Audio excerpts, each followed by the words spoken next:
Радово. Село од околу 200 куќи сместено во централниот дел на општина Босилово.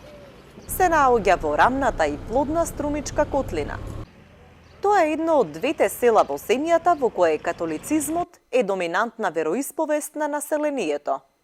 Другото село е Нова Маала, исто така во Струмичко.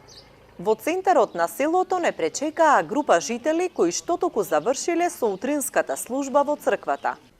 Храмот Свети Илија е нов, едва и 20 години откако е изграден. Но имаат и стара црква, која била подигната кога се доселиле од Егејска Македонија. Кога се бегали се нашите стари, престари дедоци, баби, од Грција се бегали 2013 година. И сега наше село, кажи речи, најсложно ми ги сите струмички села.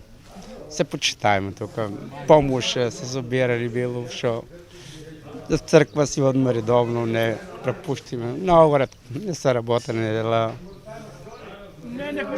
По по-големи празници веќе маве да не правиме. Наше село е Радово тука. Некој мома Рада тука се чинили турци.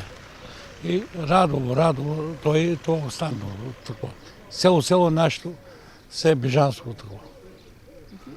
И друго. Како се викало селото во Егејска Македонија? Тоа Рексово. Целото македонско население во Радово се доселило за време на Балканските војни од кукушкото село Алексово. Ова е редок пример. Цело село да се префрли од една во друга територија. Жителите велат дека тоа е само еден од доказите дека се поврзани и сложни. Се радуваме, секој дека се радуваме. Тоа не само за нас, младите, тоа е за сите, за цело село, за сите католици, за цела Македонија. Добро што доаѓа папата Фрањо. Цело село е радо. Да, има и 4 куќи од муслиманска вероисповед. Другите се католици. Ама немаме никаков проблем, живееме, има свој живот, нема никаков проблем, едноставно. Уште за време на доселувањето, на почетокот на 20 век, тука живеело турско население. Подоцна голем број семејства се иселиле, така што денеска овде живеат само 20 жители. Но во Радово сите се исти. Заедницата функционира без проблеми.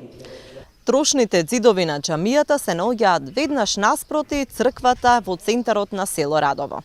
Остатоците од овој верски објект зборуваат дека повеќе од еден век овде во хармонија живеело муслиманското и христијанското население.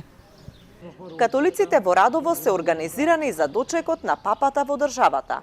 4 автобуси и околу 350 верници од селото присуствуваат на светата литургија на плоштадот.